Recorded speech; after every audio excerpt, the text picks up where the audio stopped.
ನಮಸ್ತೆ ಮಿತ್ರರೇ, ಇವತ್ತೊಂದು ಒಳ್ಳೆಯ ಆರೋಗ್ಯದಾಯಕವಾದ ಟಿಪ್ಪಿನೊಂದಿಗೆ ಬಂದಿದ್ದೇನೆ. ಚಳಿಗಾಲದಲ್ಲಿ ಕೆಲವರಿಗೆ ಮೈಕೈ ನೋವಿನ ಪ್ರಾಬ್ಲಮ್ ಇರ್ತದೆ.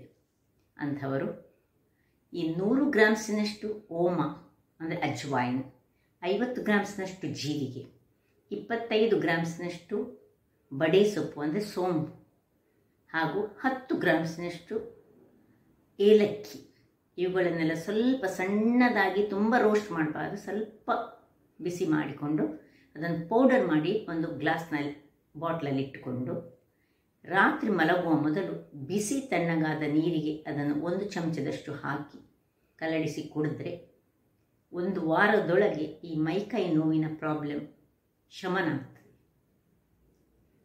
ಈ ಒಂದು ಒಳ್ಳೆಯ ಟಿಪ್ಪನ್ನು ನೀವು ಪಾಲಿಸ್ತೀರಂತ ಹೇಳುತ್ತಾ ಇವತ್ತು ನನ್ನ ಅಡಿಗೆ ಮನೆಯಲ್ಲಿ ಈ ಚರ್ಮೂರಿಯಿಂದ ಒಂದು ರುಚಿಕರವಾದ ದೋಸೆಯನ್ನು ಮಾಡಿದ್ದೇನೆ. ಚರ್ಮೂರಿ ಹೆಚ್ಚಾಗಿ ನಾವು ತಂದಿಟ್ಟುಕೊಂಡ್ರೆ ಏನಾಗ್ತದೆ ಹೇಳಿದರೆ ಸ್ವಲ್ಪ ದಿವಸದಲ್ಲಿ ಅದು ಮೆತ್ತಗಾಗಿ ಹೋಗ್ತದೆ. ಹಾಗಾಗುವಾಗ ಇಂಥ ಮೆತ್ತಗಾದ ಒಂದು ಚರ್ಮೂರಿಯನ್ನು ಉಪಯೋಗಿಸಿ ಒಂದು ರುಚಿಕರವಾದ ದೋಸೆಯನ್ನು ನಾನು ಮಾಡಿದ್ದೇನೆ.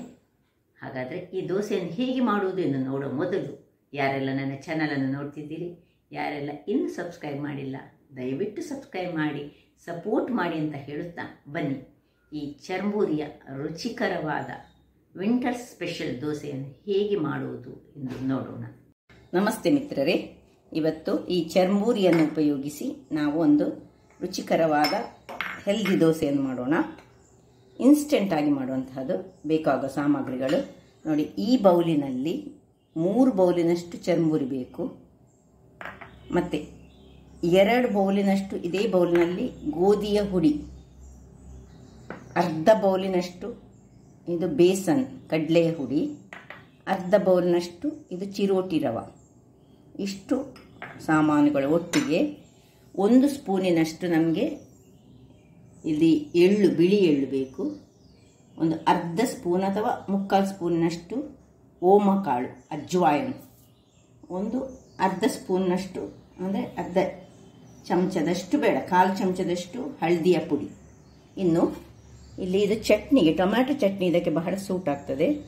1 ಟೊಮ್ಯಾಟೊ ಅಥವಾ 2-3 ಟೊಮ್ಯಾಟೊ, ನೀವು ತುಂಬ ಮಾಡೋದಾದರೆ 2-3 ಟೊಮ್ಯಾಟೊ ಹಾಕ್ಕೊಳ್ಳಿ, ಒಂದು ಅರ್ಧ ನೀರುಳ್ಳಿ, 2 ಬೆಳ್ಳುಳ್ಳಿ, ಖಾರ ಹೆಚ್ಚು ಬೇಕಿದ್ದರೆ ಮೆಣಸು ಎಷ್ಟು ಸಹ ನೀವು ಹಾಕ್ಕೊಳ್ಬೋದು. ನಾನು 2 ಮೆಣಸು ತೆಗೆದುಕೊಂಡಿದ್ದೇನೆ, ಚೂರು ಹುಳಿ ಮತ್ತು ಸ್ವಲ್ಪ ಕರಿಬೇವಿನ ಸೊಪ್ಪು. ಈಗ ಮೊದಲಿಗೆ ಇಲ್ಲಿ ನೋಡಿ, ನಾನು ನೀರನ್ನು ಕುದಿಲಿಕ್ಕೆ ಇಟ್ಟಿದ್ದೇನೆ. ನೀರು ಕುದಿಯುವಾಗ ನಾವೇನು ಮಾಡಬೇಕು, ಕುದಿತಾ ಉಂಟು ನೋಡಿ, ಈ ಚರ್ಮೂರಿಯನ್ನು ಇದಕ್ಕೆ ಹಾಕ್ಕೊಳ್ಬೇಕು. ಇದು ಒಳ್ಳೆ ಮೆತ್ತಗಾಗಬೇಕು. 3 ಬೌಲಿನಷ್ಟು ನೋಡಿ, ಈ ಬೌಲ್ನಲ್ಲಿ 3 ಬೌಲ್ನಷ್ಟು ನಾನು ಈ ಚರ್ಮೂರಿಯನ್ನು ತೆಗೆದುಕೊಂಡಿದ್ದೇನೆ. ಹಾಗೂ 2 ಬೌಲ್ನಷ್ಟು ಗೋಧಿ ಹುಡಿ ಬೇಕು, ಅರ್ಧ ಬೌಲ್ನಷ್ಟು ಕಡಲೆ ಹುಡಿ ಮತ್ತು ಸಪೂರ ಸಜ್ಜಿಗೆ ಅಂದರೆ ಚಿರೋಟಿ ರವೆ. ಈಗ ಇದನ್ನು ನೋಡಿ ಒಳ್ಳೆ ಇದು ಕುದಿಬೇಕು, ಕುದ್ದು ಹೀಗೆ ಮೆತ್ತಗಾಗಬೇಕು. ಮೆತ್ತಗಾಗುವ ತನಕ ಒಂಚೂರು ಕುದಿಸಬೇಕು ಇದನ್ನು. ವೀಕ್ಷಕರೇ ನೋಡಿ, ಇದು ಹೀಗೆ ಇಷ್ಟು ಮೆತ್ತಗಾದರೆ ಸಾಕು ನಮಗೆ. ಈಗ ಇದನ್ನು ನಮಗೆ ಗ್ರೈಂಡ್ ಮಾಡಲಿಕ್ಕೆ ಉಂಟು. ಗ್ರೈಂಡ್ ಮಾಡಲಿಕ್ಕೆ ನಾವೇನು ಮಾಡಬೇಕು ಹೇಳಿದ್ರೆ, ಮೊದಲಿಗೆ ಇದನ್ನೊಂದು ಸೋಸಿಕೊಳ್ಳೋಣ. ಇದನ್ನು ಆಫ್ ಮಾಡಿಕೊಂಡು ಬಿಸಿ ನೀರಿಗೆ, ಕುದಿಯುವ ನೀರಿಗೆ ಹಾಕಿದ್ದು ನಾನು. ಈಗ ಇದನ್ನು ನಾವು ಸ್ವಲ್ಪ ತಣ್ಣಗಾಗಬೇಕು ಗ್ರೈಂಡ್ ಮಾಡಲಿಕ್ಕೆ, ಪೇಸ್ಟ್ ಮಾಡುವ ಗ್ರೈಂಡ್ ಮಾಡಿಕೊಂಡು. ವೀಕ್ಷಕರೇ ಇಲ್ಲಿ ನೋಡಿ ಒಳ್ಳೆ ಸಾಫ್ಟ್ ಆಗಿದೆ, ಈಗ ತಣ್ಣಗೆ ಸಾಗಿದೆ. ಇದನ್ನು ಈಗ ಇದರೊಳಗೆ ಹಾಕ್ಕೊಂಡು ಈ ಚರ್ಮೂರಿಯಲ್ಲಿ ನೀರು ತೆಗೆಯುವಾಗ ಅಂದರೆ ಅದು ಕ್ಲೀನ್ಸ್ ಆಗ್ತದೆ, ಕ್ಲೀನ್ ಆಗ್ತದೆ, ಮತ್ತು ಕೊಳೆ ಇರ್ತದೆ ತುಂಬ. ಕಲರ್ ಎಷ್ಟು ನರಾಕರ ಕಲರ್ ಬಂತು. ಈಗ ಇದಕ್ಕೆ ಸ್ವಲ್ಪ ನೀರು ಮತ್ತು ಉಪ್ಪನ್ನು ಹಾಕಿ ನಾನು ಒಳ್ಳೆ ಫೈನ್ ಆದ ಪೇಸ್ಟನ್ನು ಮಾಡಿ ತರ್ತೇನೆ. ವೀಕ್ಷಕರೇ ಇಲ್ಲಿ ನೋಡಿ, ನಾನು ಈ ಲೋಟದಲ್ಲಿ ಒಂದು ಅರ್ಧ ಲೋಟದಷ್ಟು ನೀರನ್ನು ಹಾಕ್ಕೊಂಡಿದ್ದೇನೆ. ಇಲ್ಲದಿದ್ದರೆ ಅದು ಒಳ್ಳೆ ಗ್ರೈಂಡ್ ಆಗೋದಿಲ್ಲ. ಈಗ ಇದನ್ನೊಂದು ಬೌಲಿಗೆ ಟ್ರಾನ್ಸ್ಫರ್ ಮಾಡಿಕೊಳ್ಳೋಣ. ಟ್ರಾನ್ಸ್ಫರ್ ಮಾಡಿಕೊಂಡು ಇನ್ನೂ ಸ್ವಲ್ಪ ನಾವು ನೀರನ್ನು ಹಾಕ್ಕೊಳ್ಬೇಕಾಗ್ತದೆ. ಉಪ್ಪನ್ನು ಹಾಕ್ಕೊಂಡಿದ್ದೇನೆ ನಾನು ಇದರಲ್ಲಿ, ಮತ್ತೆ ನೋಡಿಕೊಳ್ಳೋಣ, ಉಪ್ಪು ಬೇಕಿದ್ದರೆ ಹಾಕ್ಕೊಳ್ಬೋದು.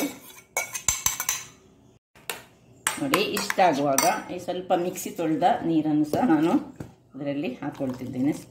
ನೋಡಿ ಇಷ್ಟು ನೀರಾಗುವಾಗ ಇದಕ್ಕೆ ನಾವು ಒಳ್ಳೆ ಕಲಡಿಸಿಕೊಳ್ಳಿ. ಈ 2 ಬೌಲಿನಷ್ಟು ನಾವು ಇದು ಗೋಧಿಯ ಹುಡಿ,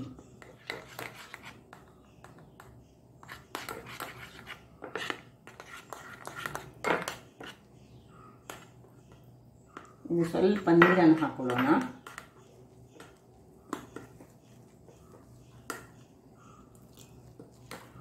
ಒಳ್ಳೆ ನೀರಾಗಬೇಕು. ಈಗ ಅದರೊಟ್ಟಿಗೆ ಈ ಅರ್ಧ ಬೌಲ್ನಷ್ಟು ಕಡಲೆಯ ಹುಡಿ, ಅರ್ಧ ಬೌಲ್ನಷ್ಟು ಚಿರೋಟಿ ರವೆ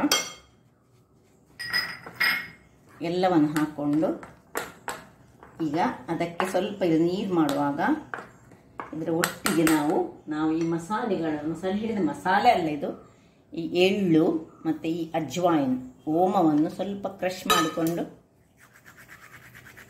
ಈಗ ಮಾಡಿದರೆ ಅದರ ಫ್ಲೇವರ್ ಬಿಟ್ಕೊಳ್ತದೆ. ಓಮ ಮತ್ತು ಎಳ್ಳು ಮತ್ತೆಲ್ಲ ಕಲಾಡಿಸಿ ಆದ ಮೇಲೆ ಈ ಒಂದು ಹಳದಿಯ ಪೌಡರನ್ನು ಹಾಕೊಳ್ಳೋಣ. ಒಳ್ಳೆ ನಾನು ಯಾವ ಕನ್ಸಿಸ್ಟೆನ್ಸಿ ಬೇಕು ಹೇಳಿ ನೀರು ಹಾಕಿ ನಿಮಗೆ ತೋರಿಸ್ಕೊಡ್ತೇನೆ. ನೋಡಿ, ಕನ್ಸಿಸ್ಟೆನ್ಸಿ ಈ ಥರದಲ್ಲಿ ಬರಬೇಕು. ಈಗ ಇದಕ್ಕೆ ಹಳದಿಯ ಪೌಡರನ್ನು ಹಾಕ್ಕೊಂಡು ಒಂದು 1/4 ಚಮಚದಷ್ಟು ಸಾಕು, ಇಷ್ಟು ಅಳತೆಗೆ 1/4 ಚಮಚ ಸಾಕು. ಹಳದಿಯ ಪೌಡರ್ ಹಾಕಿ ಇದನ್ನು ಚೆನ್ನಾಗಿ ಮಿಕ್ಸ್ ಮಾಡ್ಕೊಳ್ಳೋಣ. ಮಿಕ್ಸ್ ಮಾಡಿ ಒಂದು 10 ನಿಮಿಷಗಳ ಕಾಲ ನಾನೀಗ ಇದನ್ನು ನೆನೆಯಲಿಕ್ಕೆ ಬಿಡ್ತೇನೆ. ನೋಡಿ, ಈ ಕನ್ಸಿಸ್ಟೆನ್ಸಿ ಬೇಕು ನಮಗೆ. ಮುಚ್ಚಿಟ್ಟು ಒಂದು 10 ನಿಮಿಷ ನೆನೆಯೋಣ. ವೀಕ್ಷಕರೇ, ಬ್ಯಾಟ್ರಿ ನೆನೆತಾ ಇರಲಿ ಒಂದು 15 ನಿಮಿಷ. ಇಲ್ಲಿ ಈಗ ನೋಡಿ ಎಲ್ಲ ಟೊಮ್ಯಾಟೊ, ನೀರುಳ್ಳಿ ಎಲ್ಲ ನಾನು ಕಟ್ ಮಾಡಿ ಇಟ್ಕೊಂಡಿದ್ದೇನೆ. ಈಗ ಇಲ್ಲಿ ಬಾಣಲೆಯನ್ನು ಇಟ್ಟು ನಾನು ಇದಕ್ಕೆ 1 ಸ್ಪೂನಿನಷ್ಟು ಎಣ್ಣೆಯನ್ನು ಹಾಕ್ಕೊಳ್ತಿದ್ದೇನೆ. ಎಣ್ಣೆ ಬಿಸಿ ಆಗ್ತಾ ಇರುವಾಗ ಇದಕ್ಕೆ ಒಂದು ಅರ್ಧ ಸ್ಪೂನ್ನಷ್ಟು ಜೀರಿಗೆ, 4-5 ಕಾಳು ಮೆಣಸು ಮತ್ತು ಒಂದು 5-6 ಮೆಂತೆ ಕಾಳು ಹಾಕ್ಕೊಳ್ತಿದ್ದೇನೆ. ಸ್ವಲ್ಪ ಚಟ್ಪಟ್ ಹೇಳುವಾಗ ಇಲ್ಲೀಗ ಈ ನೀರುಳ್ಳಿಯನ್ನು ಇದಕ್ಕೆ ಹಾಕ್ಕೊಳ್ತಿದ್ದೇನೆ. ಇದಕ್ಕೊಂದು ರುಚಿಕರವಾದ ಇದು ಚಟ್ನಿಯನ್ನು ನಾನು ಮಾಡೋದು. ಈಗ ಇಲ್ಲಿ ಸಣ್ಣ ಉರಿಯಲ್ಲಿ ಮಾಡ್ಕೊಳ್ಳೋಣ. ಸ್ವಲ್ಪ ಏನು ಹಿಟ್ಟಿದ್ದನ್ನು ಬಾಡಿಸಲಿಕ್ಕೆ ಸ್ವಲ್ಪ ಬಾಡಿದ್ರೆ ಆಯಿತು. ಅಷ್ಟು ಬಾಡುವಾಗ ಈ ಟೊಮ್ಯಾಟೊ ಹಣ್ಣನ್ನು ಸಹ ಇದಕ್ಕೆ ಹಾಕೊಳ್ಳೋಣ. ಈ ಕರಿಬೇವಿನ ಸೊಪ್ಪು, ನಿಮ್ಮ ಹತ್ರ ಕೊತ್ತಂಬರಿ ಸೊಪ್ಪು ಇದೆ ಕೊತ್ತಂಬರಿ ಸೊಪ್ಪು ಹಾಕ್ಕೊಳ್ಬೋದು, ಹಾಕಿದರೆ ಒಳ್ಳೆಯದಾಗ್ತದೆ. ಸೊ ಕೊನೆಗೆ ಈಗ ನಾನು ಇದರ ಒಟ್ಟಿಗೆ ಹಾಕೊಳ್ಳೋದಿಲ್ಲ, ಕೊತ್ತಂಬರಿ ಸೊಪ್ಪನ್ನು ಸ್ವಲ್ಪ ಗ್ರೈಂಡ್ ಮಾಡುವಾಗ ಹಾಕ್ಕೊಳ್ತೇನೆ. ಸ್ವಲ್ಪ ಬಾಡಬೇಕು. ಮಾಡಲಿಕ್ಕೆ ನಾವು ಸ್ವಲ್ಪ ಉಪ್ಪನ್ನು ಇದಕ್ಕೆ ಹಾಕೊಳ್ಳೋಣ.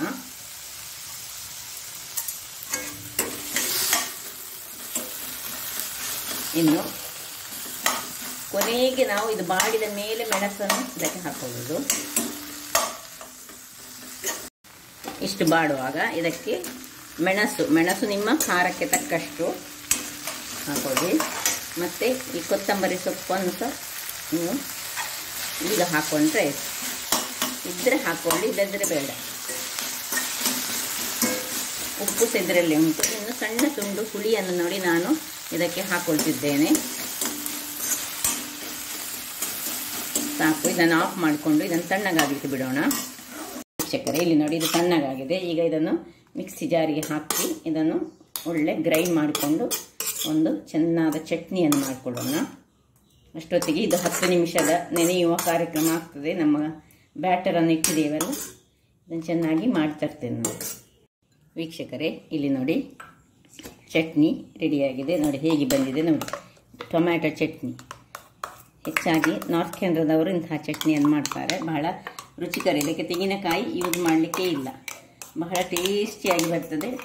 ಟೊಮೆಟೊ ಹಣ್ಣಿನಿಂದ ಮಾಡೋದ್ರಿಂದಾಗಿ ಈ ಒಂದು ದೋಸೆಗೆ, ಈ ಚುರುಮುರಿಯ ದೋಸೆಗೆ ಇದು ಬಹಳ ಸೂಕ್ತವಾಗ್ತದೆ. ಈಗ ಇದನ್ನು ಪಕ್ಕಕ್ಕೆ ಇಟ್ಕೊಳ್ಳೋಣ. ಇಲ್ಲಿ ಗ್ಯಾಸನ್ನು ನಾನು ಉರಿಸಿಕೊಂಡಿದ್ದೇನೆ. ನೋಡಿ, ಇಲ್ಲಿ ಒಂದು ದೊಡ್ಡ ಕಾವಲಿ ಇಟ್ಟುಕೊಂಡಿದ್ದೇನೆ ಮತ್ತು ಇಲ್ಲೊಂದು ಸಣ್ಣ ಕಾವಲಿಯನ್ನು ಇಟ್ಟುಕೊಂಡು ರೆಡಿ ಮಾಡಿಕೊಂಡಿದ್ದೇನೆ. ಇಲ್ಲಿ ಹಿಟ್ಟು ಸಹ ನೆಂದಿದೆ. ಈಗ ನಾವು ನೋಡಿ ಈ ಹದದಲ್ಲಿ ಇರಬೇಕು. ನಿಮಗೆ ಕಾಣ್ತದಲ್ಲ, ಈಗ ಬೇಕಿದ್ರೆ ನಾವು ಬಿಸಿ ಆಗುವಾಗಲೇ ಸಣ್ಣ ಸಣ್ಣದಾಗಿ ಸಣ್ಣ ದೋಸೆಯನ್ನು ಮಾಡಿಕೊಳ್ತಾ ಇದ್ದೇವೆ. ಬಹಳ ರುಚಿಕರವಾಗಿರ್ತದೆ. ಯಾವಾಗಲೂ ಒಂದೇ ಥರದ ದೋಸೆಯನ್ನು ಮಾಡೋದಕ್ಕಿಂತ ನೋಡಿ ಹೀಗೆ ಮಾಡಿಕೊಟ್ರೆ ಆರೋಗ್ಯಕ್ಕೆ ಸಹ ಒಳ್ಳೆಯದು, ಮಕ್ಕಳಿಗೆ ಅಂತೂ ಖುಷಿ ಆಗ್ತದೆ. ಯಾವಾಗಲೂ ಒಂದೇ ಥರದ ದೋಸೆ ತಿನ್ನೋದು ಯಾಕೆ ಅಂತ ಹೇಳಿ ಹೀಗೆ ಸಣ್ಣದಾಗಿ ಮಾಡಿಕೊಳ್ಬಹುದು. ಅಥವಾ ಇಲ್ಲಿ ನೋಡಿ ನಾನು ಇನ್ನೊಂದು ಇಟ್ಕೊಂಡಿದ್ದೇನೆ, ಇದರಲ್ಲಿ ಸ್ವಲ್ಪ ದೊಡ್ಡದಾಗಿ ದೊಡ್ಡ ದೋಸೆಯನ್ನು ಸಹ ಮಾಡಿಕೊಳ್ಬೋದು. ಸ್ವಲ್ಪ ಅಪ್ಪದ ಟೈಪ್ನಲ್ಲಿ ಬರ್ತದೆ, ಸ್ವಲ್ಪ ದಪ್ಪ ಮಾಡಿಕೊಂಡ್ರೆ. ಇಲ್ಲಿ ಸಹ ಹಾಗೆ ಅದಕ್ಕೆ ಸಹ ಮುಚ್ಚಳವನ್ನು ಮುಚ್ಚಿಕೊಳ್ಳೋಣ. ಉರಿ ಮಾತ್ರ ಸಣ್ಣದಿರಲಿ. ಇಲ್ಲಿ ಸಹ ಮುಚ್ಚಳ ಮುಚ್ಚಿಕೊಳ್ಳೋಣ. ಮತ್ತೆ ಅದರ ಮೇಲೆ ಬೇಕಿದ್ರೆ ನಿಮಗೆ ತುಪ್ಪ ಹಾಕೊಳ್ಬೋದು ಅಥವಾ ಎಣ್ಣೆ ಹಾಕೊಳ್ಬೋದು. ವೀಕ್ಷಕರೇ ನೋಡಿ ಹೇಗೆ ಬಂದಿದೆ ನೋಡಿ, ರೌಂಡ್ ರೌಂಡ್. ಇನ್ನು ಈಗ ನಾವು ಇದಕ್ಕೆ ಮೇಲಿಂದ ಸ್ವಲ್ಪ ತುಪ್ಪವನ್ನು ಹಾಕೊಳ್ಳೋಣ. ಎಣ್ಣೆ ಸಹ ಹಾಕೊಳ್ಬೋದು. ನೋಡಿ ಎಳ್ಳು ಎಲ್ಲ ಮಿಶ್ರಿತವಾಗಿ ಹೇಗೆ ಬಂದಿದೆ ನೋಡಿ. ಇಲ್ಲಿ ಸಹ ಇನ್ನೊಂದು ನೋಡಿ ಹೋಲ್ ಸಹ ಬಂದಿದೆ. ಇನ್ನು ದೊಡ್ಡ ಸೈಜಲ್ಲಿ ಸಹ ಮಾಡ್ಬೋದು, ಸಣ್ಣ ಸೈಜಲ್ಲಿ ಸಹ ಮಾಡ್ಬೋದು. ನಿಮಗೆ ಬೇಕಿದ್ದ ರೀತಿಯಲ್ಲಿ ಇದನ್ನು ಮಾಡ್ಕೊಳ್ಬೋದು. ಇಲ್ಲಿ ನೋಡಿ ಇದನ್ನೀಗ ತಿರುವಿ ಹಾಕ್ಕೊಳ್ತೇನೆ ನಾನು. ತುಂಬ ಸ್ಮೂತಾಗಿ ಬರ್ತದೆ ನೋಡಿ, ಈ ರೀತಿಯಾಗಿ ಸಣ್ಣದಾಗಿ ಸಹ ಬರ್ತದೆ. ಇಲ್ಲಿ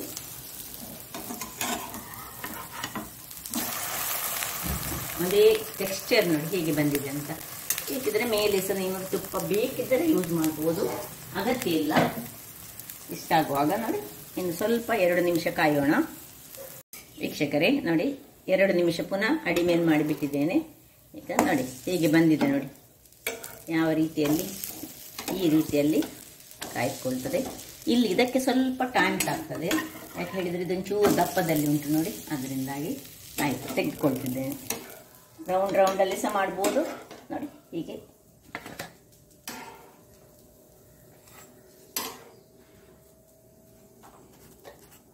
ಇಲ್ಲಿ ಪುನಃ ಅದೇ ರೀತಿಯಲ್ಲಿ ನಾನು ಸಣ್ಣ ಸಣ್ಣದಾಗಿಯೇ ಮಾಡಿಕೊಳ್ತಿದ್ದೇನೆ ನೋಡಿ.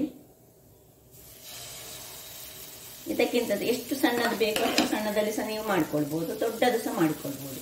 ಯಾವ ರೀತಿಯಲ್ಲಿ ಮಾಡಿದರೆ ಸಹ ಇದು ಚೆನ್ನಾಗಿ ಬರ್ತದೆ. ಬೇಕಿದ್ರೆ ಸ್ವಲ್ಪ ಸಣ್ಣ ಅಗಲ ಸಹ ಮಾಡಿಕೊಳ್ಬೋದು, ದಪ್ಪ ಬೇಡದಿದ್ದರೆ. ಇಲ್ಲಿ ನೋಡಿ ಇದನ್ನೇನು ತೆಗೆದುಕೊಳ್ಳೋಣ. ಇದಕ್ಕೆ ಮುಚ್ಚೋಳ ಇದು ಆಗ್ತಾ ಇದೆ ವೀಕ್ಷಕರೇ. ಇಲ್ಲಿ ನೋಡಿ ಇದು ಆಗ್ತಾ ಇಲ್ಲಿ 2ನೇದು. ಇಲ್ಲೀಗ ನಾವು ತೆಗೆದುಕೊಂಡಂಥದ್ದನ್ನು ನೋಡಿ ಏನು ಚೆನ್ನಾಗಿ ಬಂದಿದೆ ನೋಡಿ, ಎಷ್ಟು ಸ್ಮೂತ್ ಹೇಳಿದರೆ. ಇದಕ್ಕೆ ಈ ಒಂದು ಟೊಮ್ಯಾಟೊ ಚಟ್ನಿ ಉಂಟಲ್ಲ ಬಹಳ ರುಚಿಕರವಾಗಿರ್ತದೆ. ಇನ್ಸ್ಟೆಂಟ್ ಆಗಿ ಮಾಡುವಂತಹ ಈ ದೋಸೆಯನ್ನು ದೊಡ್ಡದಾಗಿ ಸಹ ಮಾಡ್ಬೋದು ಅಥವಾ ಸಣ್ಣದಾಗಿ ಸಹ ಮಾಡ್ಕೊಳ್ಬೋದು, ದಪ್ಪ ಸಹ ಮಾಡ್ಬೋದು. ಅಥವಾ ಇದನ್ನು ಬೇಕಿದೆ ಇನ್ನು ನಿಮಗೆ ತೆಳುವಾಗಿ ಮಾಡಬೇಕಿದೆ ಇನ್ನು ತೆಳುವಾಗಿ ಸಹ ಮಾಡ್ಕೊಳ್ಬೋದು. ಹಾಗಾದರೆ ನೋಡಿದ್ರಲ್ಲ ಟೊಮ್ಯಾಟೊ ಚಟ್ನಿ. ಇದು ಸ್ವಲ್ಪ ಖಾರ ಆಗಿ ಇದಕ್ಕೆ ನಾವೇನು ಸ್ವೀಟ್ ಹಾಕೋದಿಲ್ಲ, ಮತ್ತು ನಾವು ಕರಾವಳಿಗರು ಹಾಕುವ ಹಾಗೆ ತೆಂಗಿನ ತುರಿ ಹಾಕೋದಿಲ್ಲ. ಹಾಗಿರುವಾಗ ಈ ನನ್ನ ಕುಕಿಂಗ್ ಚಾನಲ್ ನಿಮಗೆ ಇಷ್ಟ ಆದರೆ ಬೋಳೂರು ಸುವರ್ಣ ಚಾನಲನ್ನು ಲೈಕ್ ಮಾಡಿ, ಶೇರ್ ಮಾಡಿ ಹಾಗೂ ಸಬ್ಸ್ಕ್ರೈಬ್ ಮಾಡಿ. ಹಾಗೂ ನನ್ನ ಇನ್ಸ್ಟಾಗ್ರಾಮ್ ಪೇಜನ್ನು ಫಾಲೋ ಮಾಡಿ. ಧನ್ಯವಾದಗಳು.